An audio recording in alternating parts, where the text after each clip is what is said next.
SavvyPlanners.com.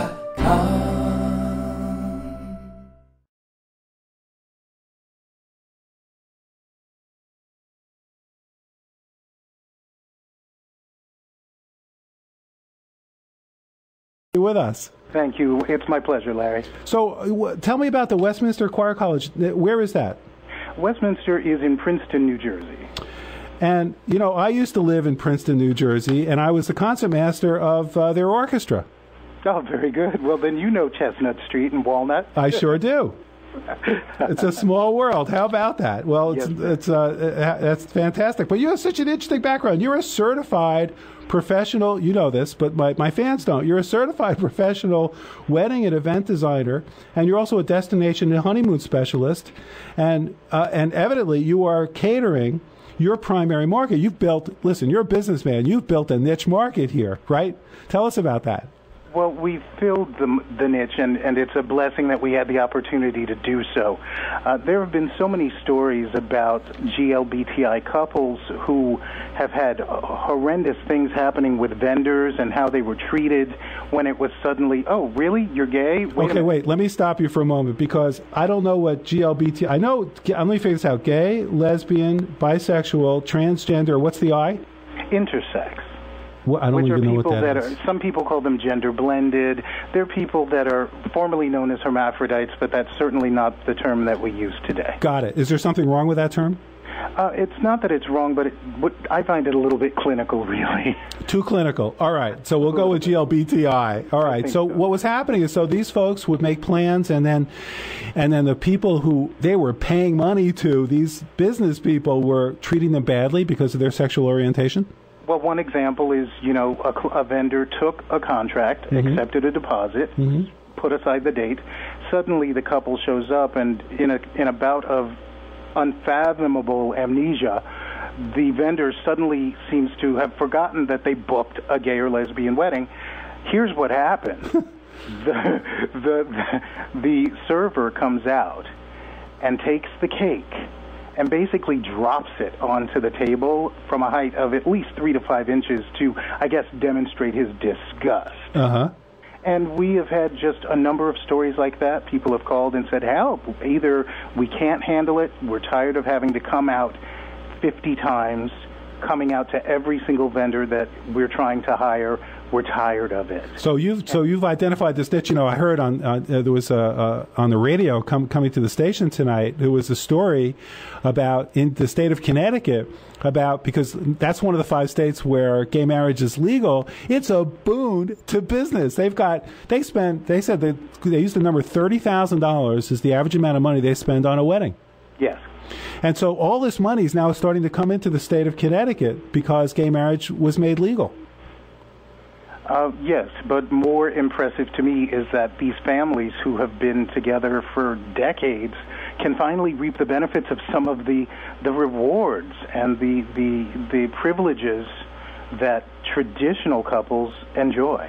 Well, that certainly, I mean, from a perspective of someone from the gay community, I guess that would be the big news, right, or the big excitement. But I mean, I think for the country as a whole, it's just fascinating, given we're a capitalist country. It's kind of a perspective, I guess, I was taking on all this, is that it's a new business opportunity, and you're kind of in the forefront of that. Well, yes, sir. We've been very privileged to be in the battlefield since, late 2003. We've been at this.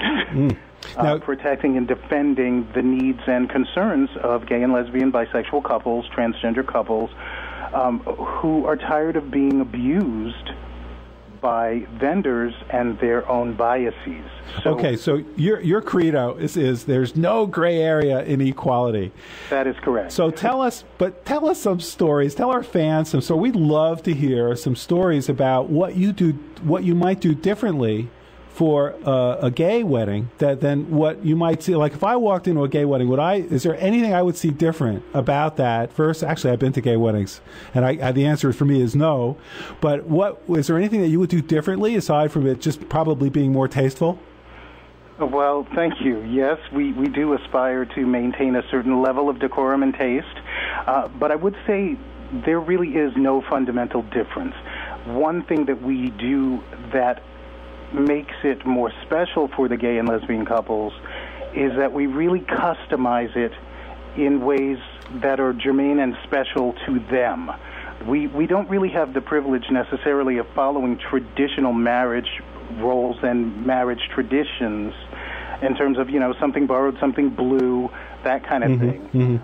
So it's a wonderful opportunity where we are able now to create our very own traditions to make the wedding significant to us on our terms and in a manner that befits us. Okay, so let me mention your website. It's savvyplanners.com. Yes, sir. And SAVVY planners.com. And let me ask you also this question, which is, do you discriminate against heterosexuals, Marcinho? Absolutely. Oh my God, there's who? No. No. Here's the thing. Okay, picture how stupid this would actually be.